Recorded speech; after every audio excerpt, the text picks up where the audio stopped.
Hello friends, ঝর্ণা শখের ছাদ বাগানে আপনাদের সবাইকে স্বাগত। এই দেখুন, আমার এই ছোট্ট জবা গাছটা ফুলে কড়িতে ভরে আছে। জবা গাছে কিন্তু শুধু খাবার দিলেই হয় না, খাবার দেওয়ার সাথে সাথে এই কাজগুলো করাও অত্যন্ত জরুরি। হলুদ পাতা, শুকনো ফুল সব তুলে ফেলতে হবে, আর গোড়া থেকে ঘাস পরিষ্কার করে গোড়াটা খুঁড়ে আলগা করে দিতে হবে। নমস্কার বন্ধুরা, আপনারা সবাই কেমন আছেন? আশা করি সবাই খুব ভালো আছেন।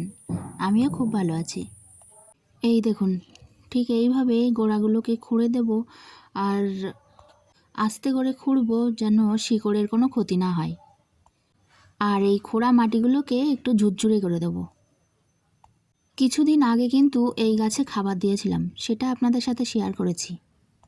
এই গাছে আমি কি কি খাবার দিয়েছি সেটা যদি আপনারা কেউ না দেখে থাকেন, তাহলে আগে আমার ভিডিও ছাড়া আছে, সেটা দেখে নিতে পারেন। দেখুন, গাছের গোড়ার মাটিগুলো এইরকম সুন্দর ঝুরঝুরে করে রাখতে হবে। তারপর গাছে জল দিয়ে দেব। ঠিক এইভাবেই পাশে আমার একটা লক্ষ্মী জবা গাছ আছে, এটাকেও গোড়াটা খুঁড়ে আমি আলগা করে দেব একই রকমভাবে।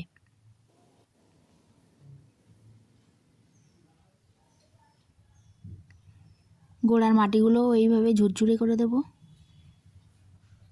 এই রকম ছোট ছোট কেয়ারগুলো করলে গাছ কিন্তু খুব ভালো থাকে আর খুব সুন্দর ফুল দেবে।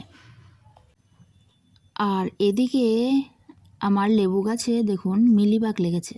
খুব অল্প একটু জায়গায় মিলিবাগ লেগেছে, তো আমি ভাবলাম জল দিয়ে একটু ধুয়ে পরিষ্কার করে দিই, দেখি মিলিবাগটা ছাড়িয়ে যায় কিনা। এমনিতেই ছাদ বাগানের কোনো গাছে আমি কীটনাশক দিতে চাই না, তবে ঘরোয়া কীটনাশক তৈরি করে আমি কিন্তু ব্যবহার করি। তো প্রথমে আমি জল দিয়ে আগে পরিষ্কার করে দেখব মিলিবাগটা ছাড়িয়ে যায় কিনা, তারপরে যদি না হয় তখন ঘরোয়া কীটনাশক আমি ব্যবহার করব। যে কোনো পোকামাকড়ই জলের কিন্তু কোনো বিকল্প নেই। জল দিয়ে ধুয়ে দিলে পোকামাকড় অনেক সময় ছাড়িয়ে যায়, তবে কি একটু কম থাকতে থাকতে দিতে হবে। বেশি হয়ে গেলে তখন আর জলে অতটা কাজ হয় না। যেহেতু আমাদের ছাদ বাগানে গাছ খুব অল্প গাছ, তো একটু লক্ষ্য রাখলে কিন্তু অতটা কীটনাশক দিতে লাগে না। আর এই দেখুন, এখানে আবার একটু হয়েছে, তো আমি একটা পাতা ছিঁড়ে মিলিবাগটা তুলে ফেললাম। এইভাবে গাছেদের ছোট ছোট যত্নগুলো করলে গাছ কিন্তু খুব ভালো থাকে।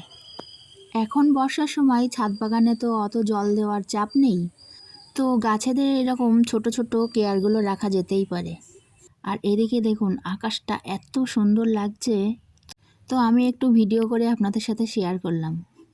এবার চলুন সবজি তুলে নিই ছাদ বাগান থেকে। তো প্রথমেই নিয়ে নেব দুটো লেবু গাছ থেকে, এবার নিয়ে নেব কয়েকটা বেগুন। ছাদ বাগানে টুকটাক বেশ ভালোই সবজি হচ্ছে। সপ্তাহে 2 দিন করে তো ঘটা করে সবজি তোলা হয় ভিডিও করার জন্য।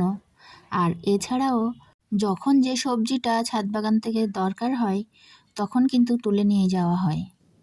যেমন ভেন্ডিটা সপ্তাহে 2 দিন তুললে হয় না, ওটা 1 দিন বাদে 1 দিন তুলতেই হয়, কারণ পেকে গেলে কিন্তু অতটা ভালো লাগে না। এবার আমি লঙ্কা তুলে নিচ্ছি। গাছে কিন্তু লঙ্কা অনেকটা কমে গেছে, আগের মতো অতটা আর লঙ্কা হচ্ছে না। তো যে কটাই আছে টুকটাক আমি খুঁজে খুঁজে তুলে নিচ্ছি। তবে এই গাছগুলোতে আমার প্রচুর লঙ্কা দিয়েছে। আমার এই ভিডিওটা যারা শেষ পর্যন্ত দেখবেন তাদেরকে অসংখ্য ধন্যবাদ। আর যারা আমার নতুন বন্ধু আছেন তাদের যদি আমার এই ভিডিওটা ভালো লাগে তাহলে লাইক, কমেন্ট, শেয়ার, সাবস্ক্রাইব করে আমার পাশে থাকবেন। এবার চলুন ভেন্ডি তুলে নিই। ভেন্ডি গাছগুলো আর ভালো নেই, ভাবি তুলে দেবো গাছগুলো, কিন্তু টুকটাক করে ভেন্ডি হচ্ছে বলে আর তুলতে পারছি না। তবে এই ভেন্ডি গাছগুলো তুলে এখানে আমি দেব চন্দ্রমল্লিকা গাছ। তো চন্দ্রমল্লিকাগুলো এদিকে কাটিং বসিয়েছি আমি অন্য জায়গায়, ওখান থেকে চারা তৈরি করে তারপরে এখানে বসাবো। সেই জন্য ভেন্ডি গাছগুলো তোলারও অত তাড়া নেই। তাই ভাবছি ভেন্ডি গাছগুলো খারাপ হয়ে গেলেও টুকটাক করে যা 2-4টে করে ভেন্ডি দিচ্ছে সেটাই অনেক। যতদিন হয় হোক না, বাজারে তো এখন প্রচুর সবজির দাম। তারপরে যখন গাছগুলোতে একেবারে ভেন্ডি হবে না তখন গাছগুলো তুলে দিয়ে আমি চন্দ্রমল্লিকা গাছ এখানে বসিয়ে দেব। এবার একটু কলমি শাক তুলে নিচ্ছি। বর্ষার জল পেয়ে কলমি শাকগুলোও কিন্তু দারুণ হয়েছে। যতদিন টুকটাক বৃষ্টি হবে ততদিন কিন্তু কলমি শাকগুলো খুব ভালোই থাকবে। তারপর বৃষ্টি কম হয়ে গেলে গাছগুলো আস্তে আস্তে খারাপ হয়ে যাবে, তখন আমি গাছগুলোকে সব পরিষ্কার করে শীতের সময় ফুল গাছ লাগিয়ে দেব। আজকে ছাদ বাগানের হারভেস্টিং এটুকুই। এবার যাব রান্নাঘরে। আজকে জিভে জল আনা একটা রেসিপি বানাবো ফুচকা। প্রথমে আলুটাকে সিদ্ধ করে খোসা ছাড়িয়ে নিচ্ছি। তেঁতুলটা জলে ভিজিয়ে দিলাম। এবার পেঁয়াজ আর কাঁচা লঙ্কা কুচিয়ে নিলাম আলু ভাতেটা মাখার জন্য। এবার কড়াইতে একটু কারি পাতা ভেজে নিলাম, দিয়ে দিলাম তেল, তারপর ফুচকাগুলো ভেজে নিচ্ছি। এবার তেঁতুল জলটা রেডি করে নেব। দিয়ে দেবো পরিমাণ মতো লবণ, সানরাইজের চাট মশলা আর কুচানো লঙ্কা। ফ্লেভারের জন্য দিয়ে দিলাম 1 চির লেবু। এবার জলটা একটু নেড়ে চেড়ে রেখে দিলাম। এবার রেডি করব আলু সিদ্ধটা। দিয়ে দিলাম পরিমাণ মতো লবণ, কোচানো পেঁয়াজ আর কাঁচা লঙ্কা, বাদাম ভাজা, কারি পাতা, আর দিলাম একটু লেবুর রস আর সানরাইজের চাট মশলা।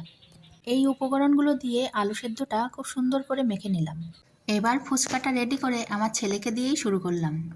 সত্যি অসাধারণ টেস্ট হয়েছে।